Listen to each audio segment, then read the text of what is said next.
I feel like one thing that if I could go back and change like a major thing, I feel like I protected him and his addiction way too long. I feel, or if I wonder if I would have said something or maybe reached out to someone sooner, if things would have turned out differently. But I also feel like Matt is so stubborn that had I tried to tell him to do anything any differently than he was, it would have backfired. For me, the trust was damaged when I found out about all of the cheating.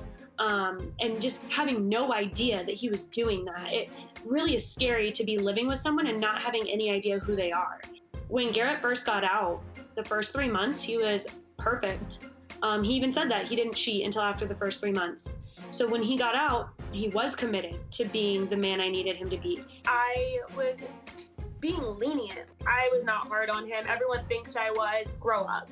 If I could do things differently, when I first met Dominic, he was freshly out of prison and on parole, and we were partying and going out and acting completely stupid and not really paying attention to his restrictions like we should have, which obviously ended him back in prison. But if I could change how we acted, I would have been really, uptight about the rules and would have put a stop to it and said, hey, you know what, I really like you.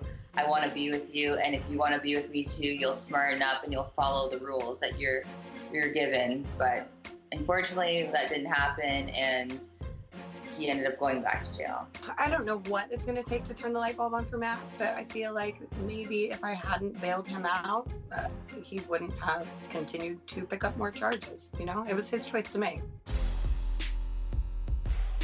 Matt and I he was still in prison at the time, and we were sitting there to visit, and he's like, babe, out of nowhere, I gotta tell you something. And I'm like, okay. I have some really aggressive butt hair. What?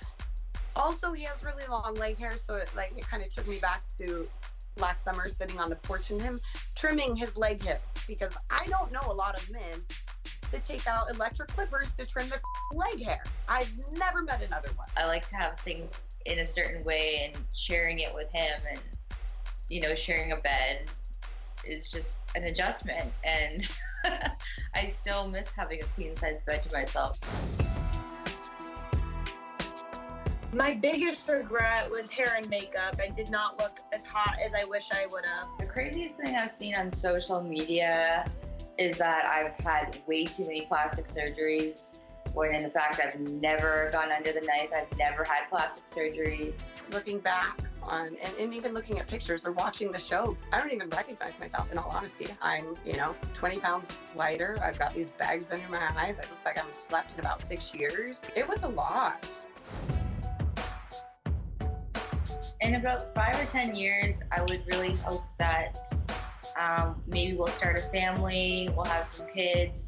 We have some, personal goals. We'd like to build a cottage.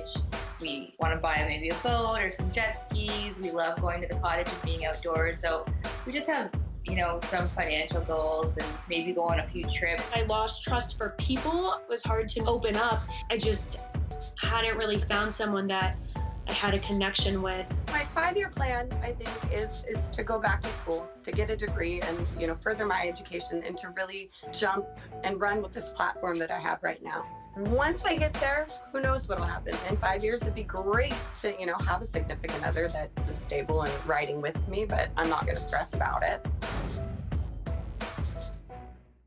Wonder what happened to your favorite Love After Lockup couples? You annihilated my heart. Now, find out if there's life after lockup. I can't believe he did this to us. All new episode Friday at 9 on WeTV and the WeTV app.